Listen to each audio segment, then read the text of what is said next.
Hello and welcome to Three Sisters, One Heart podcast. I'm Shannon. I'm Heather. And I'm Tiffany. And today we are talking about postpartum. Charlotte is now 1 month old, so Heather is postpartum. It's going to be one of those days, guys. But Charlotte's feeling a little antsy today. So we wanted to talk a little bit about postpartum, how it went for us, different tips, things along those lines. But first, do you want to get into the book club thing, or do you want to do that later? I was going to do that at the end. Okay. But, honestly, I did not prepare any trials or triumphs this week. It's been a whirlwind kind of a week. So maybe in lieu of that, I'll just jump right into the book club. Yeah, do you have trial or triumph? I have trial. Yeah, me too. Okay, well, let's get into it.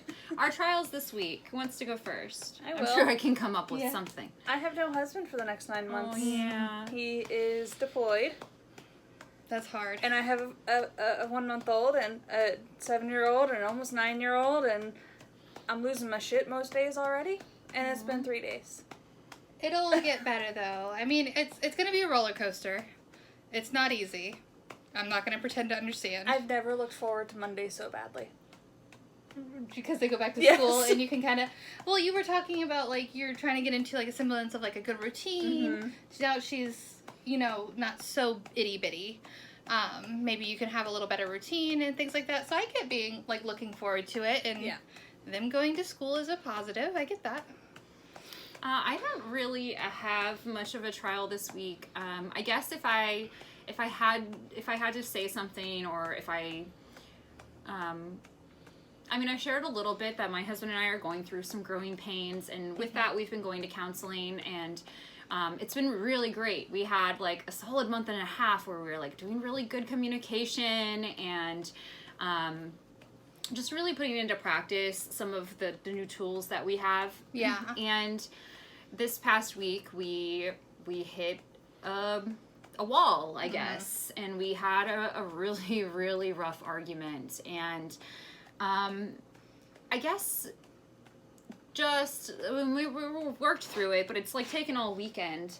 And I guess really my trial, because I don't necessarily count that as a trial, it's something that had to be done, it's something that, Like, in the end, it was productive? Yes. Mm-hmm. And then that's the thing. So, like, we go over trials here, but our trials are not necessarily, the be-all, end-all. Our trials are what help us grow. Oh, yeah. Right? We learn, we grow, we move on.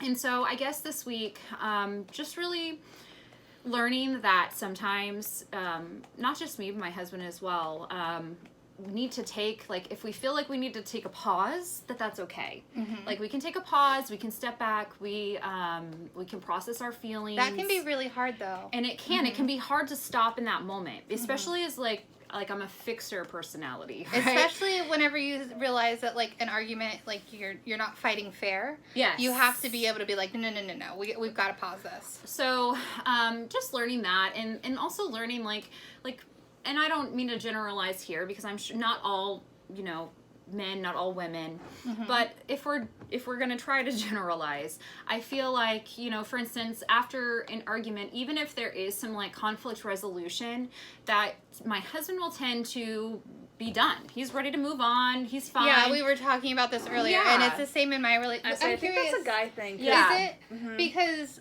like you were saying, it's, like, you still feel the weight, and you still, like, need to recover. For me, I need a couple days, and I try to explain that to him, like, he's like, we got it sorted, like, what's there to be upset about? And I'm like, well, the hurt is still there, it's likened to a wound, like, just because the trauma isn't there, the wound still takes time to heal. Yeah, what is and that? I need a healing time. Yeah, there's like I'm looking at you because you used to know country better.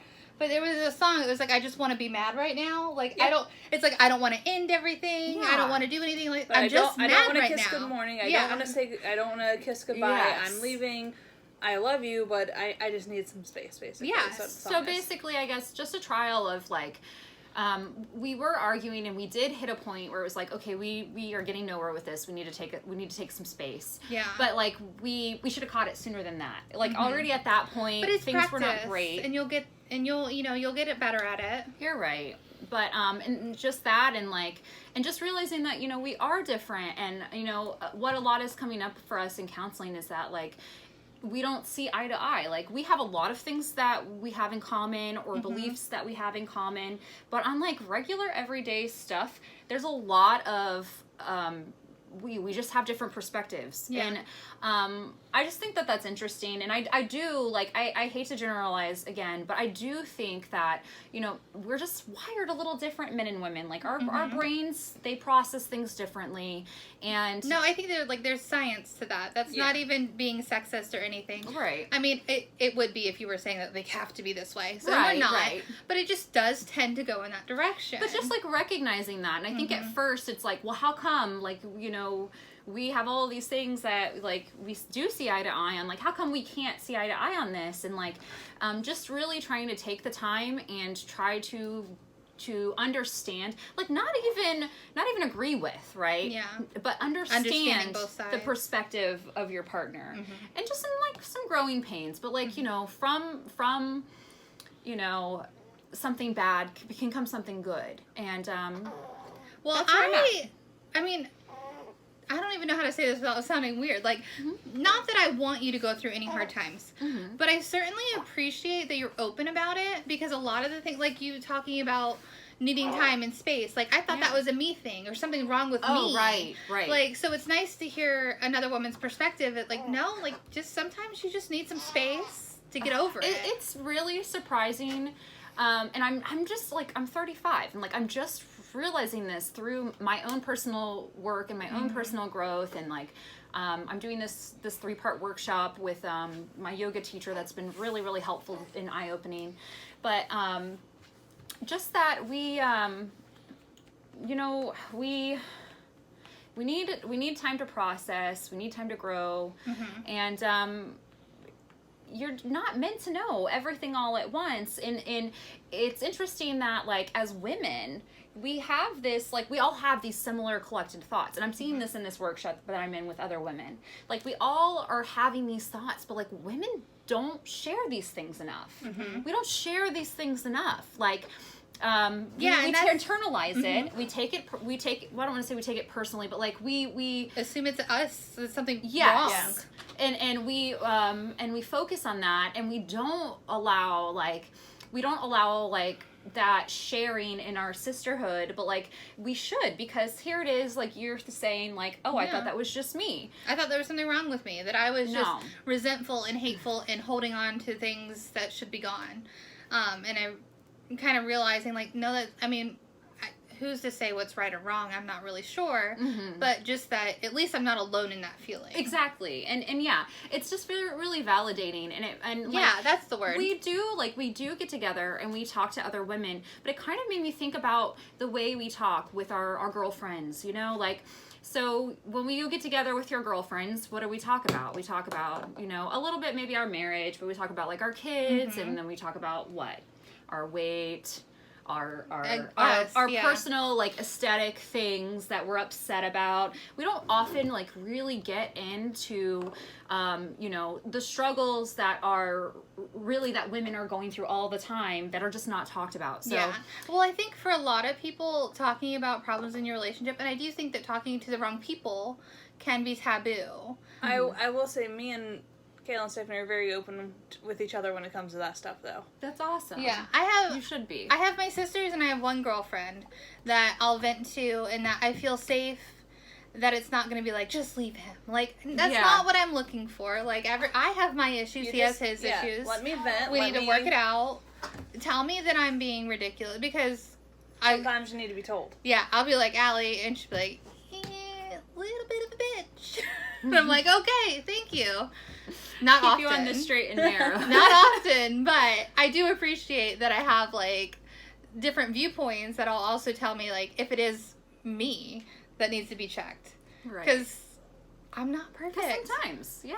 Not even close. And, I mean, man, I know this is kind of getting onto this whole tangent thing, but, like, that's a whole nother thing. Like there's beauty in accepting your wrongs. There's beauty in taking responsibility for where you've messed up, like, because it encourages growth. Yeah. And, like, what is this life about if it's not, you know, trying to improve upon your quality of life. Yeah. You know? Anyhow. How about you? Mine is, again, obviously with school, but Shit, I forgot we were still in trials. I know, we got a little long-winded there. It was important to discuss. I feel like it was meant to be talked about. I think I like the way things just roll. But this week, I've been really struggling with the fact that because I am in an accelerated program, 2 courses is a full schedule because they're condensed so much.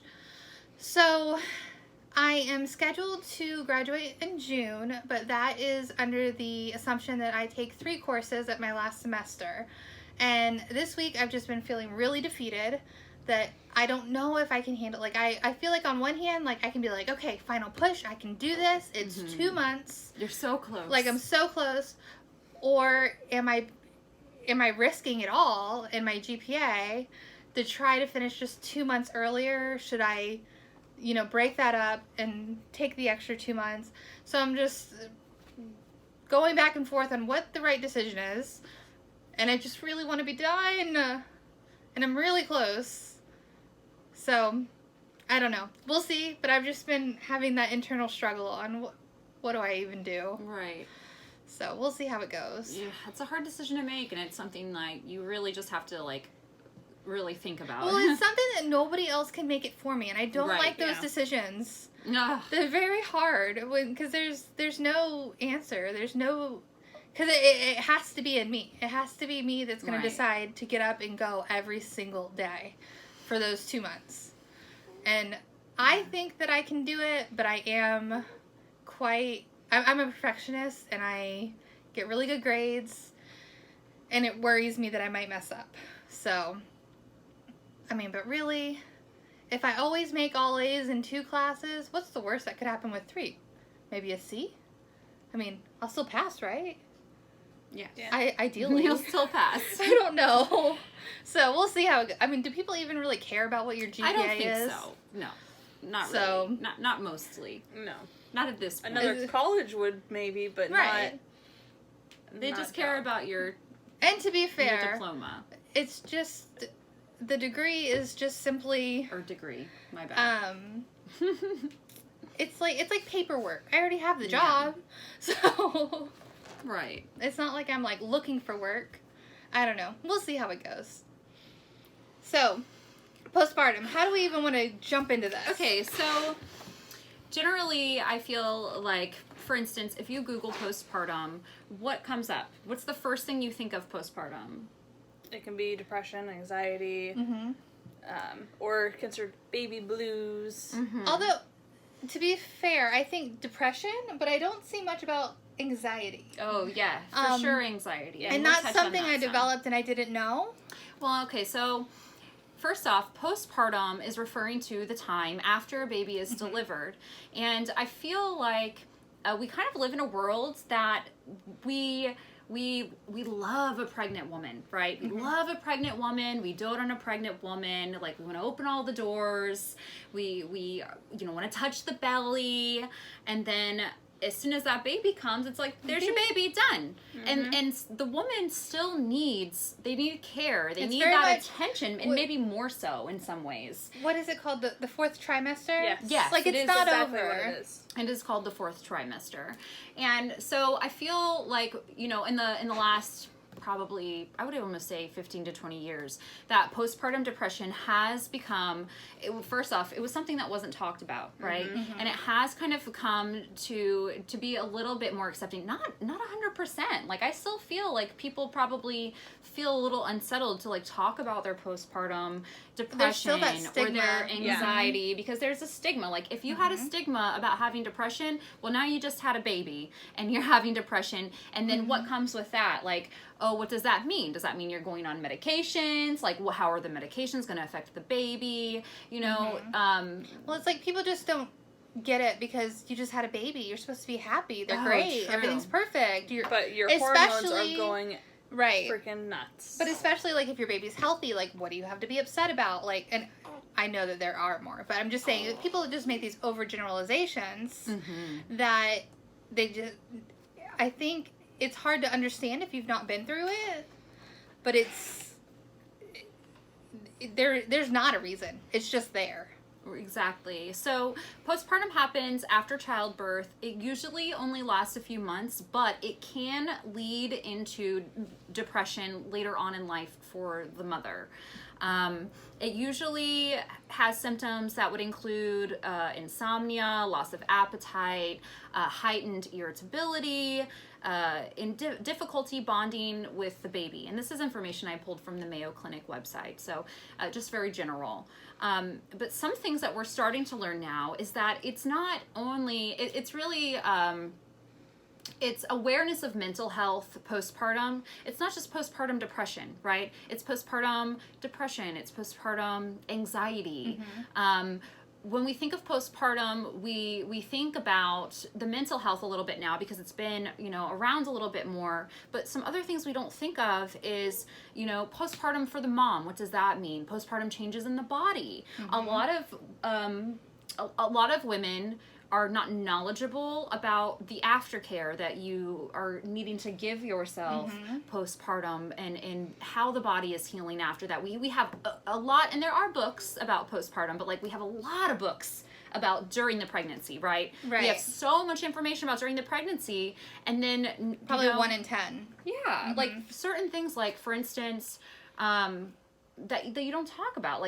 Even if we go back to when the birth happens, I didn't know with my first birth, I knew I had a placenta, right? I didn't know I delivered the placenta. I had no idea. I had that baby and they're like, no, you still have to push and deliver the placenta. And I'm like, what are you talking about? I thought I was done. I am done with the pushing. I totally forgot to tell Bobby about that. Oh, did it spook him?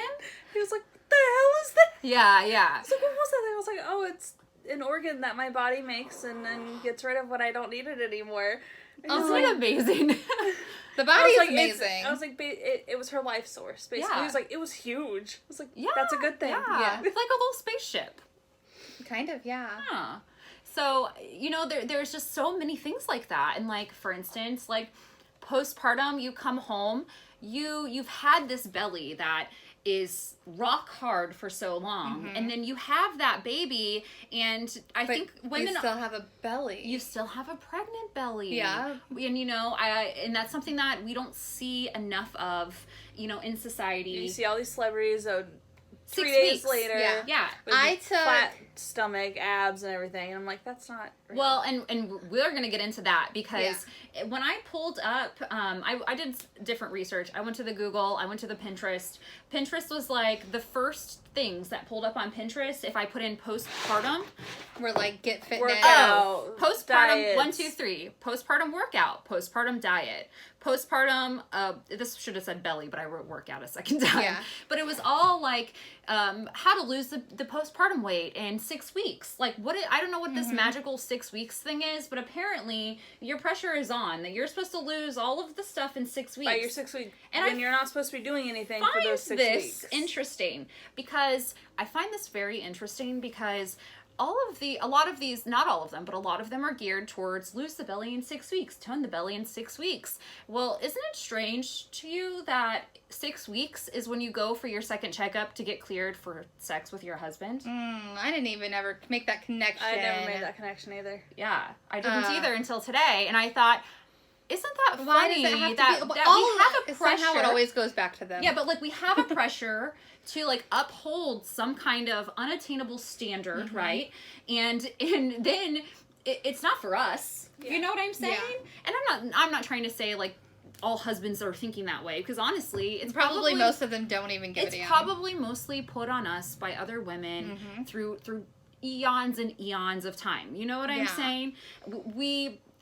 And I'm sure there are some men that are probably okay, that baby's out, let's go, but time to tighten it up, But I think generally speaking that women are harder on women, But it's not talked about enough because I, believe it or not, I was a size 2 whenever I got pregnant.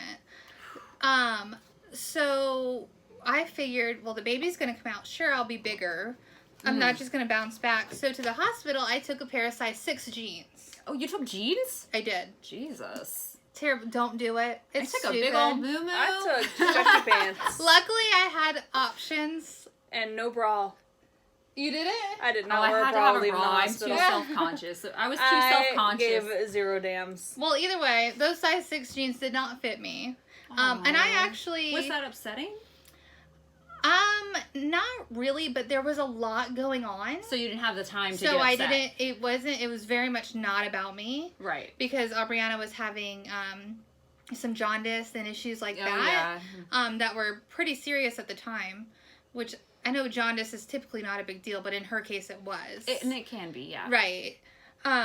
But even at that 6-week mark, you always hear the golden 6 weeks. Mm-hmm. I went shopping and my body was so different that I wasn't necessarily Fitting that the much same? bigger. But whenever I went shopping, I was looking for the same styles I wore before I was And pregnant. the fit is just different. That I was like a size 12, and I thought, this is it. This is what it's going to be. I'm 6 weeks out. I should have lost the weight. This is clearly just my post-baby body. Right. Because it didn't go away. And I was nursing. I was doing all the things that they tell you to do. And I, lo and behold, lost a lot of weight after that. I mean, I'm not that small anymore. But, oh well. But yeah, I did get smaller. It just didn't happen in 6 weeks. Did you do that? Did you do that because you felt like you had to like get back to what you were before the baby? Because you had a pressure to some extent, even if it was of and self. not her dad's fault, actually. Yeah, of self.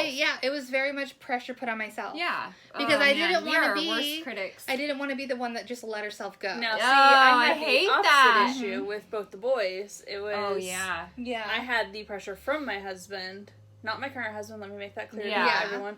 My ex-husband was very much, you need to be thinner. You need to your legs look like mountains and all this. Not a nice man. Do not stay with a partner that treats you that way. Yeah, no. I'll tell you right now. That's And toxic. I was just never good enough for him. Even I was at my smallest point at 8 months pregnant with Jack, and it wasn't good enough. And I hope you don't mind my sharing, you had postpartum depression. I definitely struggled with it, especially once I got to Japan, and then I had depression through my second pregnancy. Yeah, and then during after. and after. Yeah. Now, I did have some baby blues, but I personally have not ever been into any serious. Thankfully, I mean. Statistics say that 50 to 75% of women. Yeah, I believe get baby blues. Yeah. And of that, 15% get depression. Get depression or anxiety. Yeah, well, and that's the thing too. So, the anxiety thing. So, as I was like digging into this. I was like, oh, anxiety. That makes sense. And I think I was also listening recently to the Papaya podcast. Shout out Papaya podcast. Loving your content. They had a topic come up, and it was about postpartum, not just depression, but postpartum. And it was a really great listen. And they were talking about anxiety, and I was like, interesting. This is new to me. I haven't heard about having anxiety postpartum, but the kind of things that the anxiety is over is terrible. And Janet, it reminded me of some stuff that you have gone through with your anxiety. So my situation is postpartum triggered my anxiety. And I could see that. It's very much like with an allergy. Yeah. Like your body doesn't know that they're allergic to it till it happens, and then it gets worse. So for me, I think that part of the reason that it goes unnoticed is that it's so easy to mistake it for being a first-time overbearing mom. Yeah, and overwhelmed, right? I could be, for whatever reason, driving in a separate car than her dad and she were, and I would get this random thought, they're going to get in a car wreck, they're going to die. And I would be shaking until I got my hands back on her. A lot of the anxiety stuff I read was like that. And so many people are like, you're just a nervous mom. It's okay. And a lot of people... I'm on round 3 and it bothers me. Like, I love her dad. I know he would never do anything. But it's hard to let anybody else do anything. Yes, that's why he literally has changed a half a diaper. And I take over. I'm like, I got it. And then he's like, let me help with the bath. I'm like, I got it. And I'm realizing I took all these from him, and it makes me feel like crap. No. It's just that, he's new at all this. He's so green. And he's a little clumsy when it comes to it, so I think it heightens my freak out more. Yeah. So I kind of just take it all over. I understand that. I can be a But take it it's over kind of a person, too. Yeah, it's hard not to be a control freak when it's your baby. Oh, yeah. Well, and I think that's part of it, too. So, like, some of the anxieties people were having were, you know, anxiety their baby's going to have SIDS, anxiety that they're not like developing. shit because of that. See? That they're not developing properly. And, like, yeah, anxiety, something's going to happen to them. But, like, some of them were so bad that, like, it kind of reminded me, Shannon, of when you were having some heightened anxiety and it was keeping you awake at night and you were, like, pacing the house thinking about, like, Everything they could get into a car accident tomorrow, and like you were like having visuals. That's my weekend, and that's very how I know, intrusive. Like, I've got terrible. bad anxiety because the weekends the boys are with their dads. I sleep even worse. I bet. Yeah.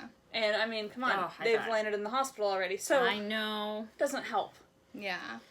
Yeah, I think I don't know. Like, I can't think of any reason for it to have gone unnoticed for as long as it did, other than people just put such a, oh, you're a new mom, you're worried about everything, and I'm like, no, I don't think you understand. Like, this is like, it's more than, I don't think this is normal. And I didn't know enough then about mental health. It was still, we had grown up and you had some issues, but it was still pretty much a very quiet thing. I didn't know much about mental health at all.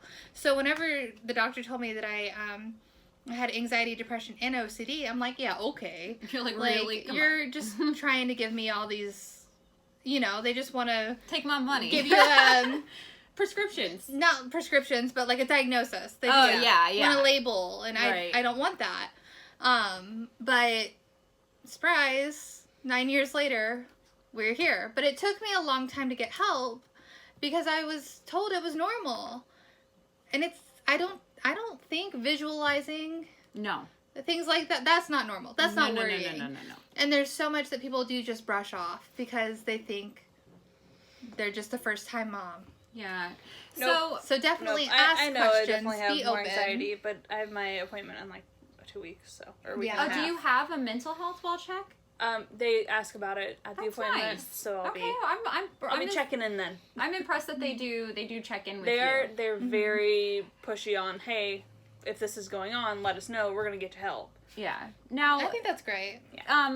Heather, you had been through postpartum depression. Did you say you did too, or just a little bit? baby blues? But it was more anxiety than depression. I'm having more of the anxiety. Can you speak though on past your past pregnancies, postpartum depression, and like kind of the things that you would maybe be thinking or that were going through your head? I didn't really have the not bond with baby. It was more of only I need to take care of this baby. Like the baby was what was keeping you going. Yes. Yeah. I had an overwhelming bond. Yeah. Versus not having a bond. You still do. I do.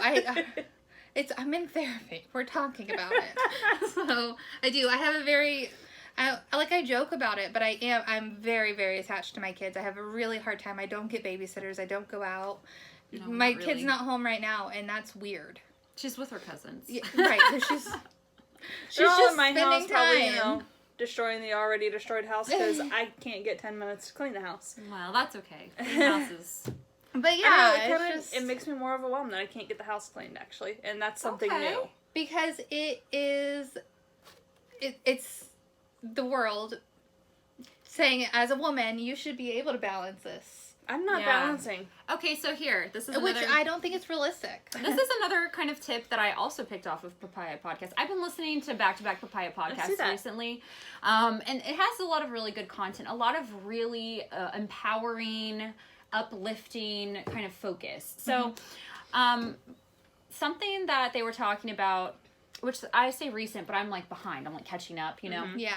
They had an entrepreneur mom entrepreneur on, and they were talking about just that there's so many like responsibilities on us as women, and not necessarily like a lot that we put on ourselves, right?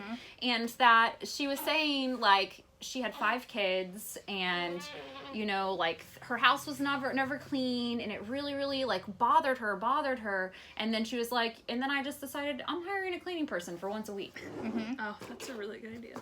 Why don't we see about that, Yeah. Like maybe if you like have like your basics just fully done once a week, And yeah, I understand 100% this comes from a place of privilege. It's a privilege to be able to have someone come in and clean your house. But if it's like, I didn't get to have 2 Starbucks this week, so I can have a cleaning person come, I'm sold. Yeah. I will make coffee at home. Like, I love you, Starbucks, but I will make coffee at home. I think I gotta try to remember could it. Just come do my freaking laundry and dishes. Ooh.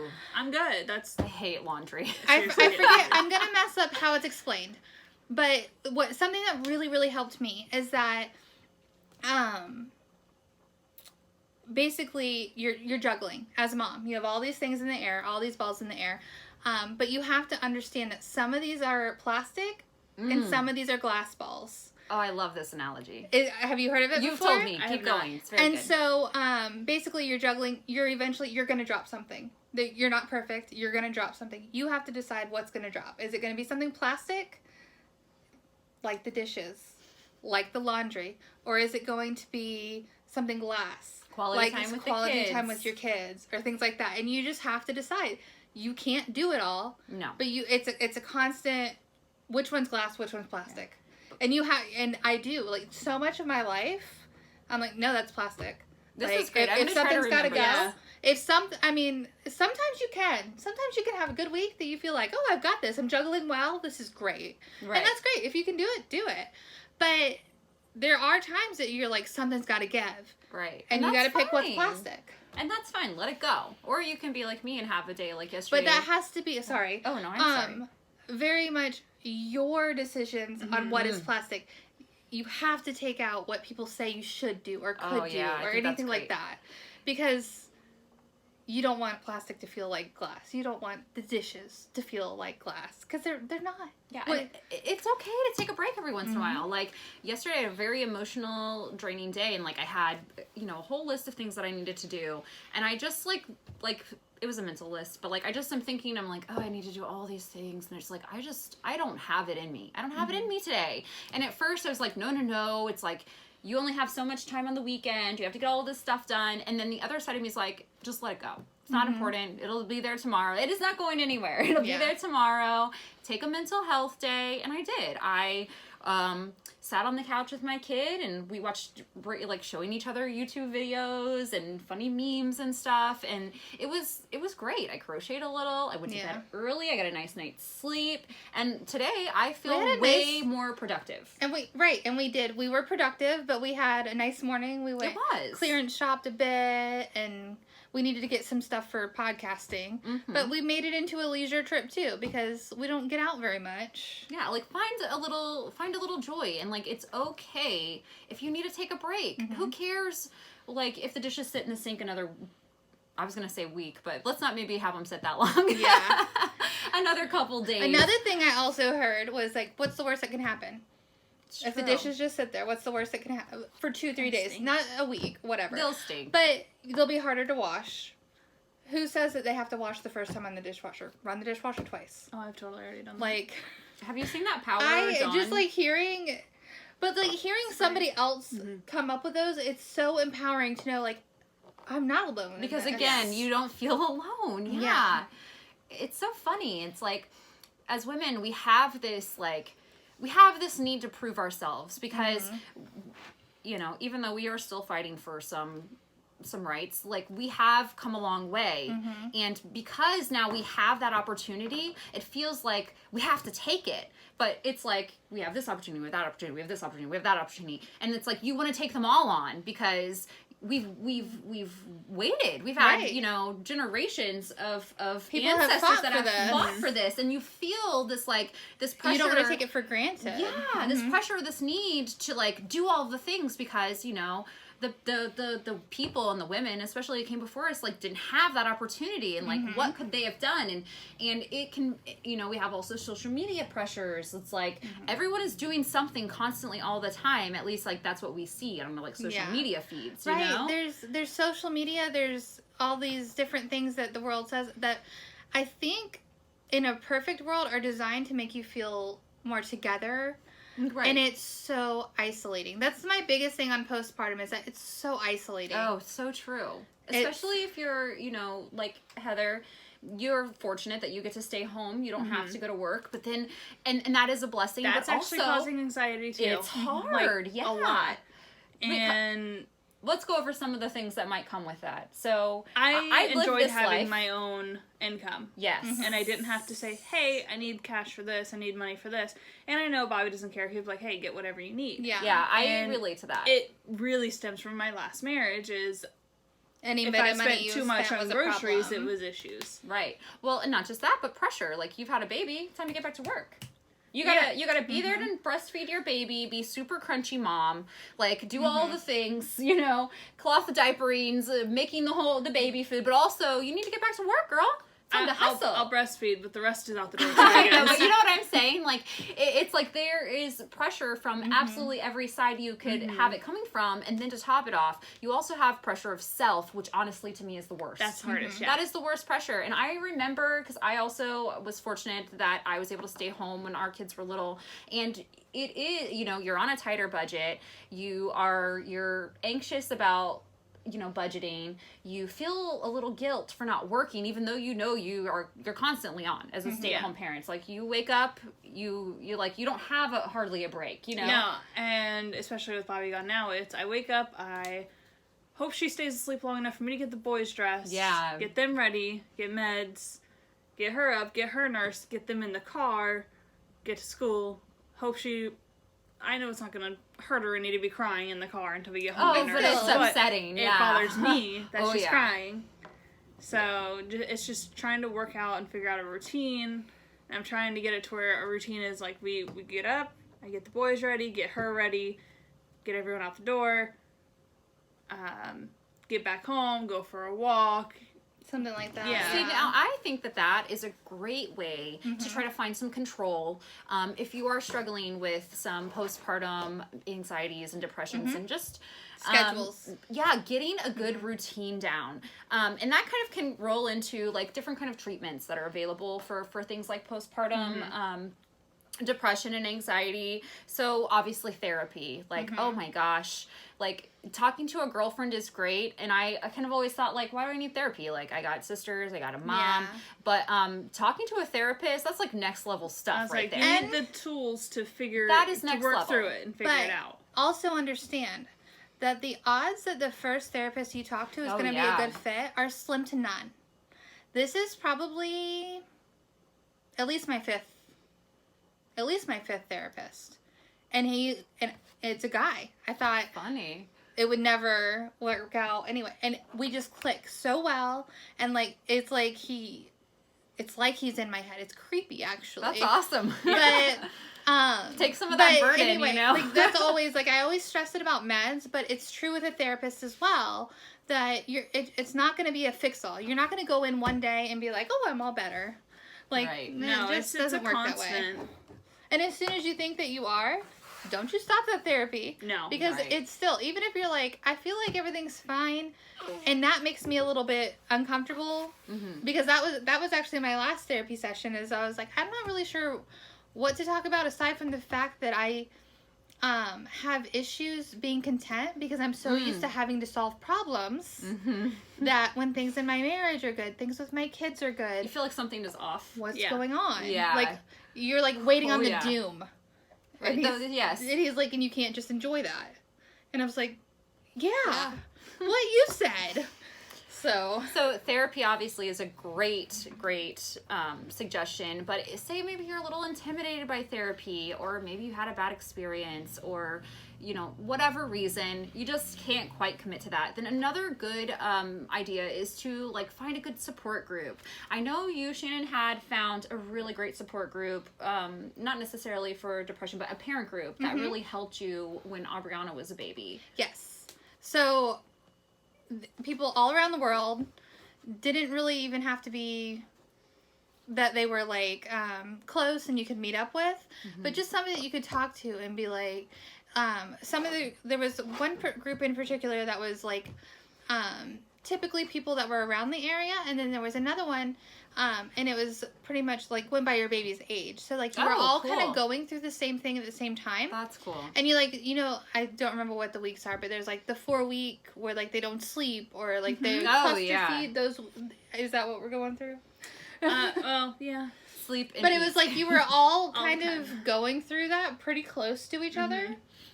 So it was really nice, and it's attainable. Yeah. It's not easy to get up and get out of the house, but you can sit there and text or message back, a baby on a or boob just scroll. And even phone if you, in the other hand, even if you're not comfortable sharing, watching other people's posts made me feel like I'm not alone. Yeah, exactly. I have a mommy group the same too, off of that podcast. Not Papaya, but And That's Why We Drink. And there's one woman on there whose baby is a week older. Like, almost to the day. So we're very close on going through it, and last night she was having a really hard night, and I was like, holy shit, I'm going through the same shit. I feel you. Yeah. Well, and it was nice to actually be able to, because she was like, nothing's calming him. I was like, try to call a cold. She was like, I have no idea what that is. So I shot her a few images on what it was and how it helps, and it's just nice to have that, because I know they're the same way. Is they have feedback from like on me, and they're like I'm having a really hard time today. I'm just a mess, or like it's okay. This is normal, and everyone in the group is very much pro. Hey, speak to a therapist. Therapist, all good. Go do your thing. So get help. I can't remember her name because all I can think of is Papaya, but the Bird's Papaya is her Instagram, and her baby, she just had a baby too, and she's only like a week further like out. Like Charlotte's like a week older, so they're like very, very close in age. This is kind of cool. Yeah, there's a lot of babies right now. I guess so. Corona babies. Everywhere. We got COVID during quarantine. In our defense, ours was actually You were trying before that, yeah. So, you know, another, obviously, something we haven't talked about, and it is very stigmatized, is medication.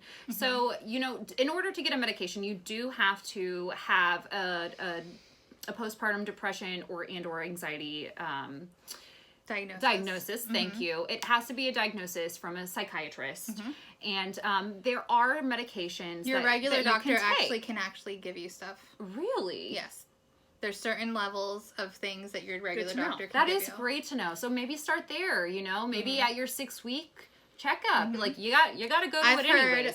I'm not an expert. I don't know specifics, but I know plenty of people that have gone to their 6-week checkup and said, "This is how I'm feeling. This is what's going on." Maybe it's an OB thing. I'll say I got it. But they can give like I know one girlfriend got Wellbutrin from her doctor. I was pregnant with Jack and was put on antidepressants. Yeah. Wow. Okay. Wow. Yeah. So it's not necessarily only a psychiatrist. That's great. I mean, psychiatrist is the way to go. Right. Typically.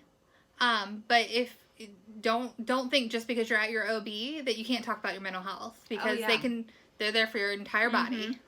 They specialize in the human reproductive organs, but they know everything about the whole body. Now, maybe you don't feel like you maybe have full-blown depression or anxiety. Maybe you're just having some, you know, some crappy thoughts about your body and just a feeling of, you know, you have no autonomy because like now you're literally living for this other being. And so maybe some things that you could do are some really good self-care things. And like, of course, you know, we are advocates for self-care. And I think we talk about self-care so much because it's easy to be like self-care, but then not actually give yourself that time. We have to constantly be intentional about it.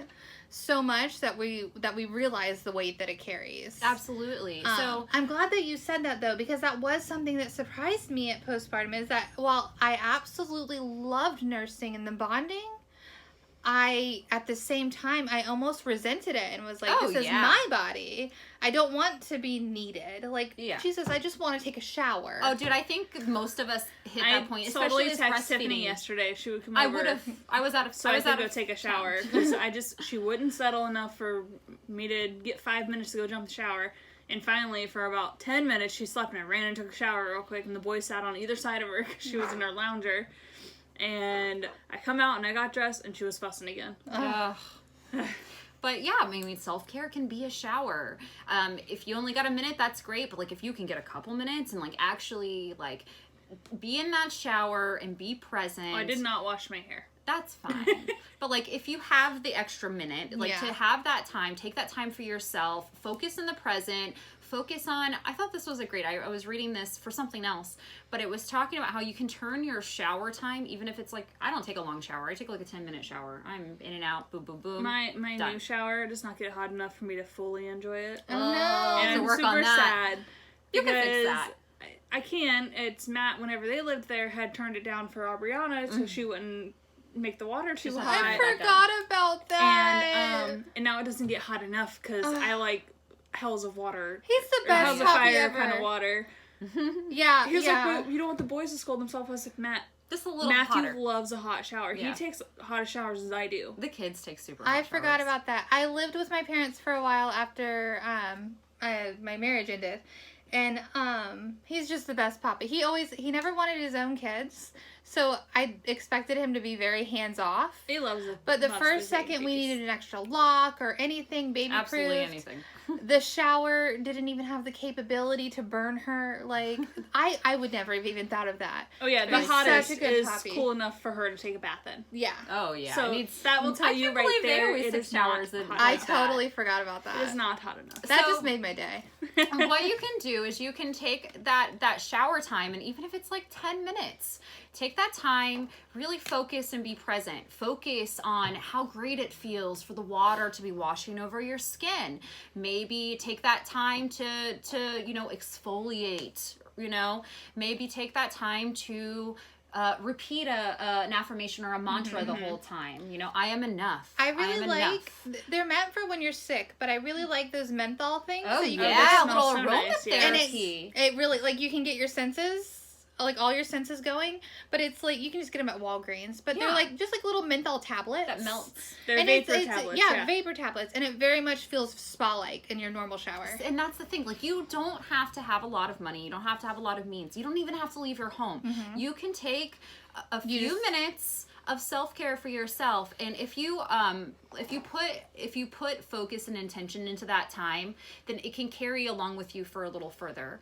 And I'm not trying to say that this is a cure-all. Like, honestly, if you are struggling with depression, you need to get yourself to a doctor and talk to someone. Like, I'm not trying to say, like, just get a shower, you're fine, girl. No. I'm just saying, like, for instance, I just had some baby blues. I felt kind of like, some lows. I didn't feel myself at all. I didn't feel myself at all. Like, and I nursed both girls, and I nursed Annika almost 2 years. And like, you literally, you're touched out. Which kind of which kind of leads me into postpartum bodies. So we talked a little bit about postpartum bodies as far as, like, we have to deliver the placenta. Your stomach goes from hard to now it's like crepey and squishy and soft and maybe sore. It doesn't feel like mine. Yes, it's alien, right? I went through like I don't know any other way to explain it. It doesn't feel like mine. It's like an identity crisis. It is. And like, everything is trying to like move back where it needs to go. Your cervix takes a while to go back. I was thinking about this in preparation. I forgot how painful the weeks after. Oh, the peeing? Well, the peeing anyway. Hello. I never had an issue going pee after I had her. With you're Matthew, so yes. lucky. But Spray I the had water. Stitches. Oh yeah, all Do the the spray. sits bath, Gotta spray sits the bath. water.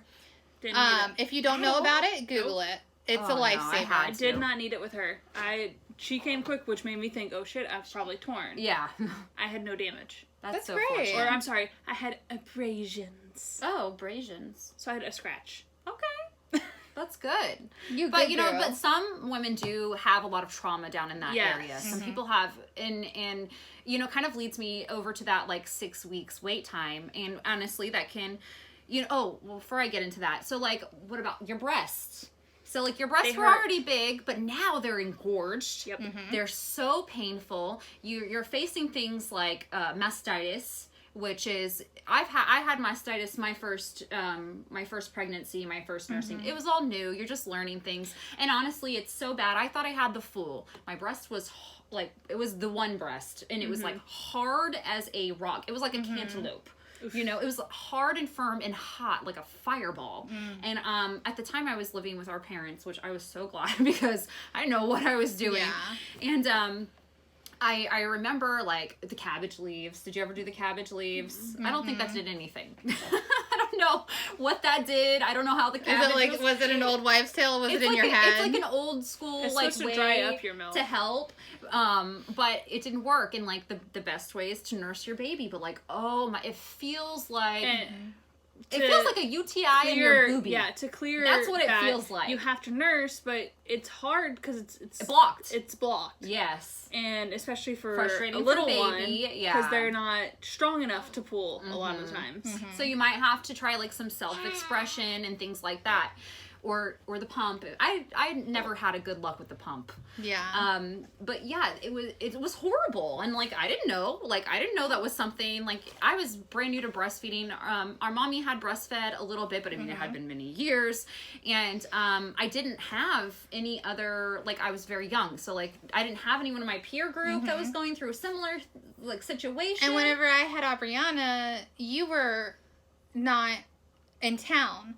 So while you were definitely like a huge breastfeeding advocate, I was gone. I didn't really have that support once you left. Did you ever get any? No, but I was surprised. Remember, I needed to use the shield. Oh yeah, you had some trouble. In my head, it was going to be very easy. You pop them on, and there you go. Yeah, well, no, and I'm glad not that always. you said that. I'm glad that you said that because that's something I didn't take note of. But while we're talking about body struggles postpartum, we have to factor in that, yeah, I feel like, you know, we're in an age where we are we have a lot of breastfeeding support, and it's wonderful. But some things that you don't know, you're like, oh, breast is best. So like, I'm just gonna pop my babe on this boob, and like my milk's gonna come in a day or two. We didn't, you know, necessarily have the knowledge of like mastosis or having an issue with latch or having an issue with like inverted nipples. Yeah, we had a latch or issue tongue ties because Jack has a lip tie. Oh yeah, she's got a slight one, which she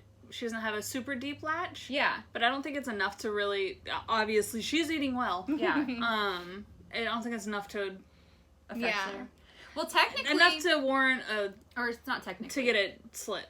Yeah. Basically. Yeah. Statistically, babies nowadays are being born more and more frequently with tongue ties.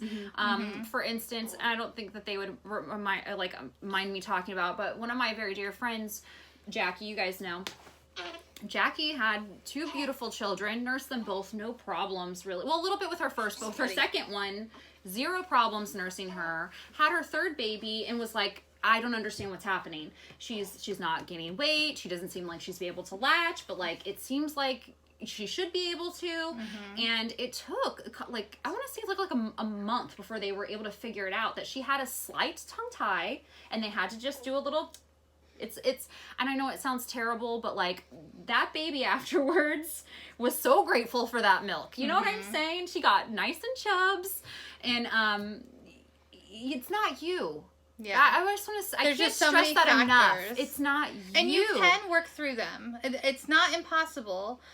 Most people can work through them. Sometimes you can't, and that's okay too. And if you can't, that's okay. Yes. It's not breast defeating. is best. It's fed is best. Fed is as best. Much I as like that. I encourage anybody to breastfeed.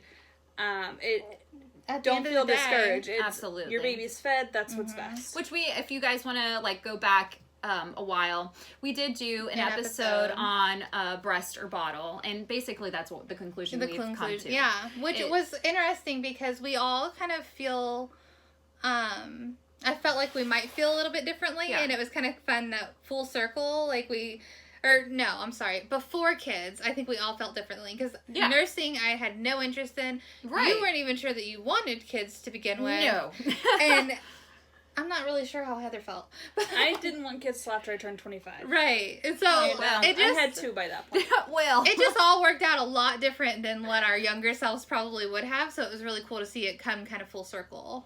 Yeah, and to be quite honest, I'm very much a big gung-ho breastfeeding advocate. And I think that that's interesting to take note of is that, you know, we gotta be careful of how we assume things, because even though I'm a big breastfeeding advocate, I'm right there with you. Like I've seen mothers struggle, and I've seen in their faces like they feel like failures. Yeah. Okay. And your mental health is worth more than that milk. And you're not a failure. You're not a failure. You're not.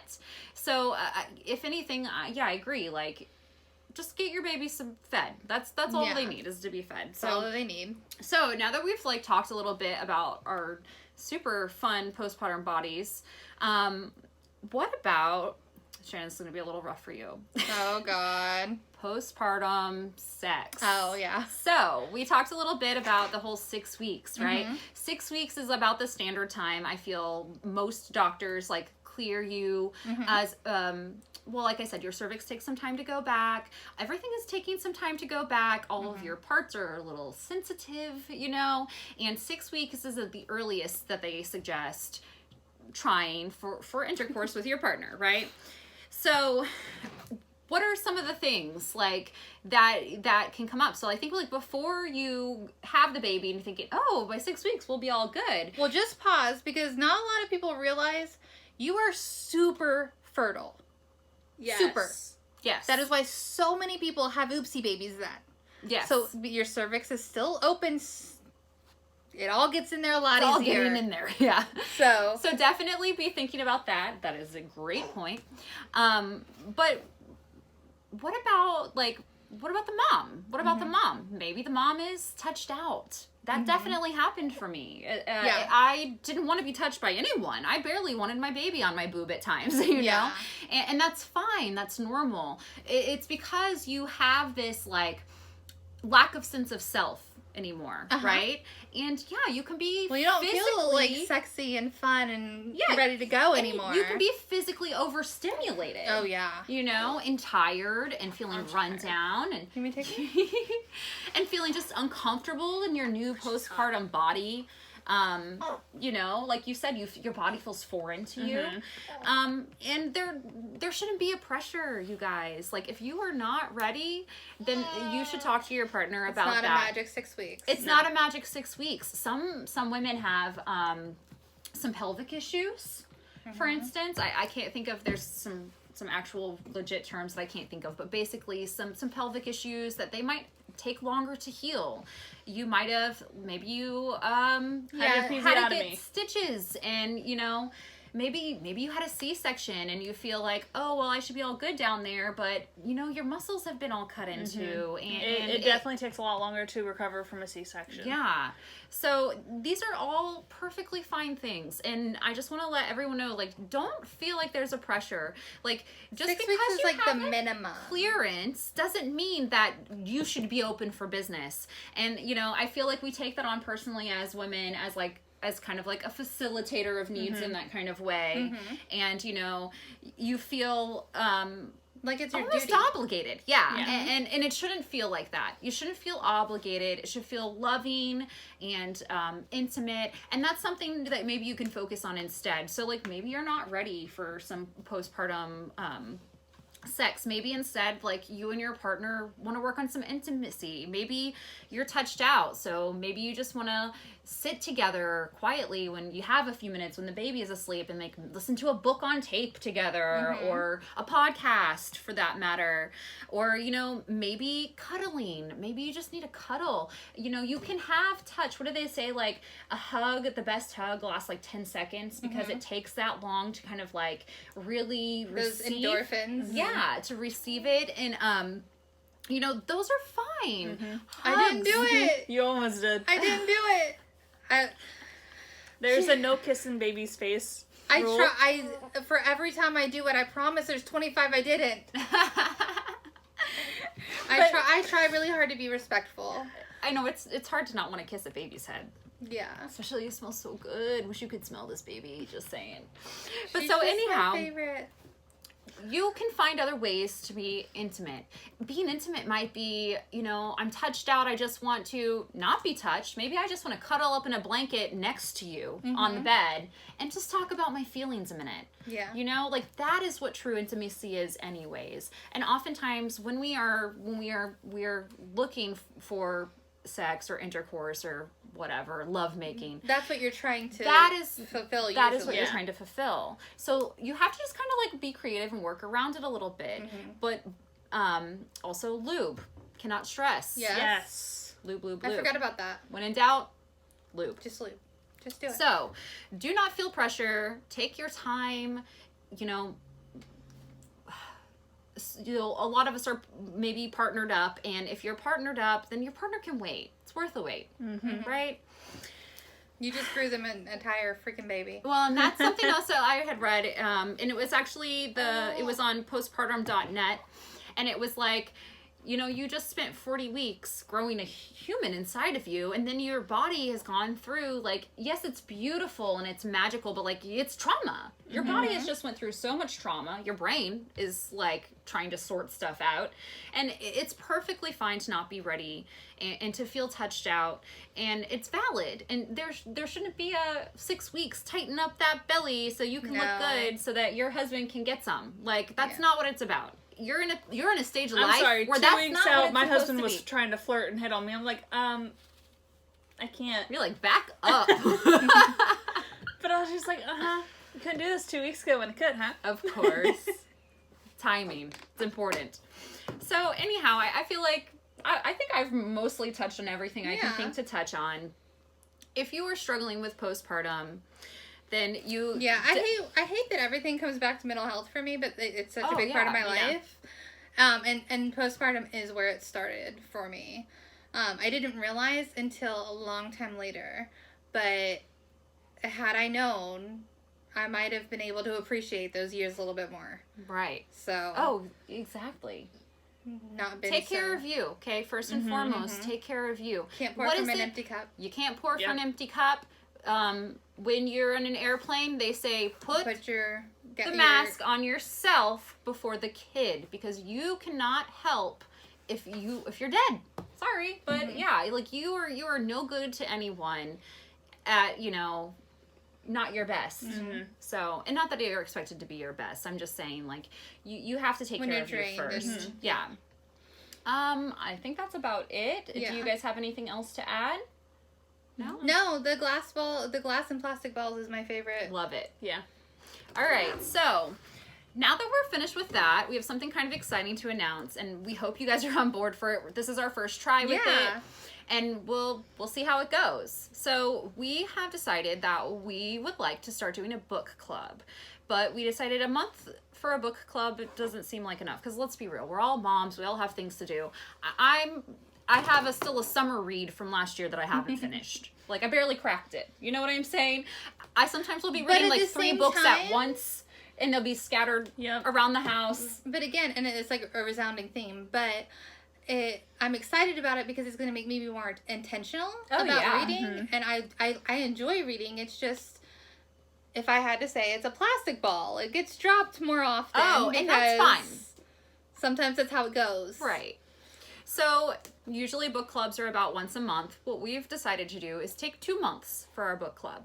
We're going to each take a turn and pick a book. We'll announce it at the beginning of the 2-month time.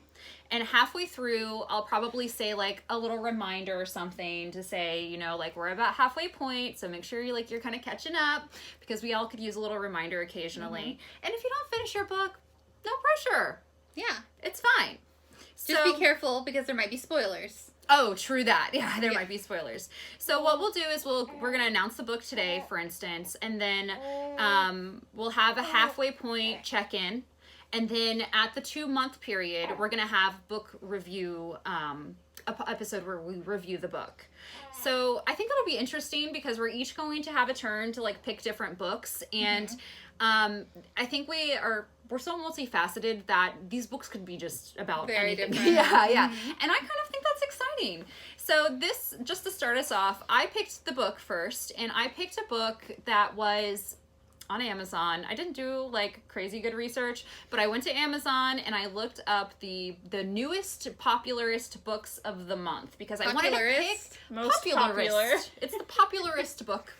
And I picked it because I wanted to pick something that is new, that is not like, because there are a few that I really did want to read. I wanted to read Untamed, and I will, but I know that that's been out for a little while now, and it's popular, and I didn't want to pick something that is going to be something that people have probably likely already read. So like this book came out about a week or so ago. I'm just going to go ahead and share it with you guys. Let's see if you can see that. Oh, it came up pretty good. It's called The 4 Winds, and it's by Kristin Hannah. This author has written many, many, many books. And this book is about the Dust Bowl. And I thought, interesting. But the book is about the Dust Bowl, but apparently it does have some parallels with kind of some of the stuff we're going through now with this pandemic.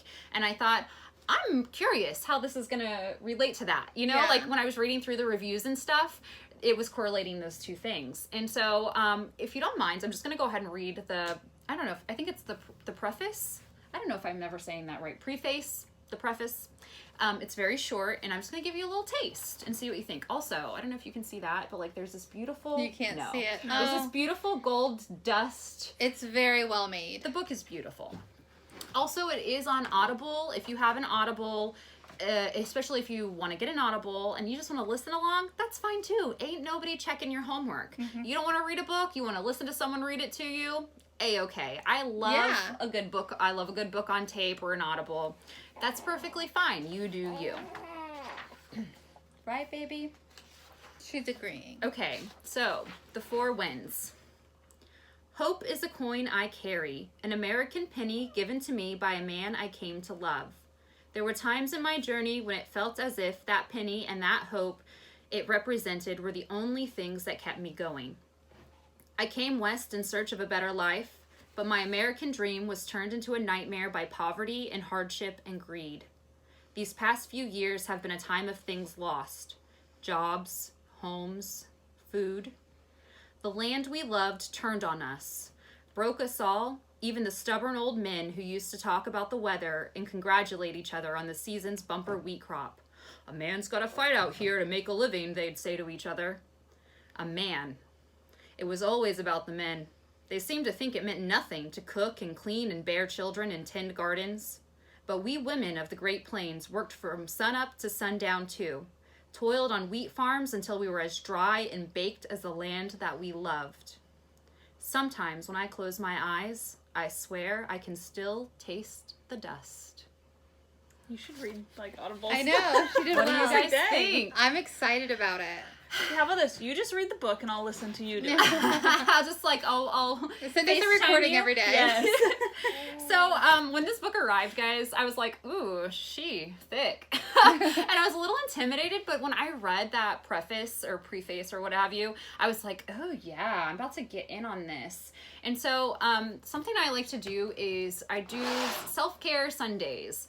And so that can be very small. So some days it's like, you bought yourself a coffee and like took some time to, sit and crochet in a coffee shop for a minute. Mm-hmm. It could be, you got a shower that lasted more than 5 minutes.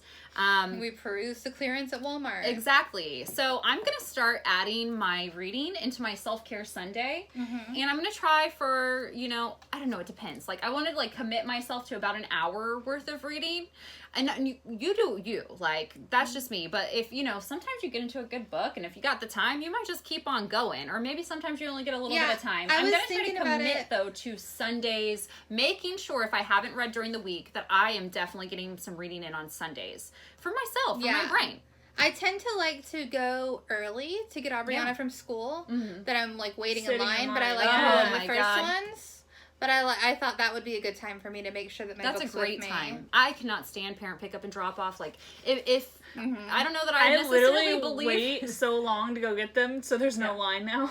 See, I don't know if I believe in like necessarily heaven and hell or purgatory, but listen, if there's a purgatory, it's waiting in a freaking car pickup line. Yep. The worst. Anyhow, so I hope you guys are excited about our new book, and I'm excited to see how it goes. I guess at this point we can go ahead and get into triumphs of the week. I don't know if this is quite a triumph, but I'm going to make it one. It is if you feel it is. I'm starting my Eat Healthy, Get Healthy lifestyle tomorrow. Nice. Yay, that's exciting. You're going to start feeling better, and that's my favorite part. That's why I want to do it. It's not it's not just for like losing weight and all that. I just want to feel better, and with him being gone, I kind of want to surprise him and be a little slimmer when he gets back. That's a nice to be motivator. Clear, He is a very kind and loving. Oh, he does not. Husband. I could wear a freaking potato sack and he'd be like, "Hey." Right when she came from the hospital, he said something about, "Oh, you lost." What did he say? You say He's like, "You really lost some weight. You look great, babe." I'm like, you're like, I just had a baby. thanks. As I have my hair not washed in 3 days, it's tossed in a messy bun. I've got huge pants on. He's very kind. But this is the thing. So it's very easy, can go from something that you're doing for yourself as a sign of self-love into something that you are doing because you feel pressure. Now, do you mind sharing how postpartum you are? What do you mean by that? Like, how many weeks postpartum are you? Oh, 4 weeks. 4 weeks, okay? Almost 5, actually. She is actually, she's not necessarily starting any fitness regime. No, not yet. She's just changing walks, some eating habits and doing some, they call that light something. Light interval. Thank you. I don't know what the whole thing is. But basically it's like keeping your at a lower steady heart rate, but keeping your heart rate at that pace for a while. Yeah. Right? And it's very good for you, and I think it's a great place to start. But anyhow, I just want to say that, like, don't feel like you should be pressured to start anything. Make it about you. Make it about self-care. You know, now you're going to, like, work on your eating. Let's face it. When baby comes, you're just literally grabbing for whatever crackers and anything especially you can get in your mouth. With nursing, I've noticed I'm more hungry than I was pregnant. Oh, for sure. I was too. And that's where I'm struggling is I want to grab the quickest, easiest thing, which I haven't went grocery shopping yet, which is probably not a great week to start, but whatever. Gotta get your prep in. Meal prep is a lifesaver. Get your healthy snacks in your fridge. I had grab some easy. I ate them already. Carrot sticks. Ugh. Nova loves carrot sticks. I don't like carrot sticks. Well, she likes them with hummus. I'm constantly buying baby carrots. I have a quick, easy triumph. I've discovered it's about time. Essential oils. Oh yeah. My diffuser I absolutely love. I've got oils for everything all over my house.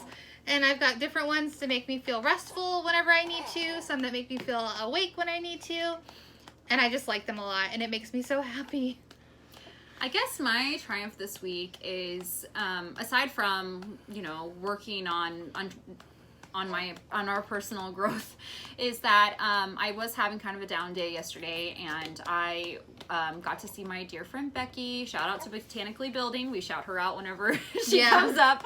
And it's so wonderful to have support and have friends and family that literally you can just I literally just went over to her house and she welcomed me in and I just started crying into her arms. And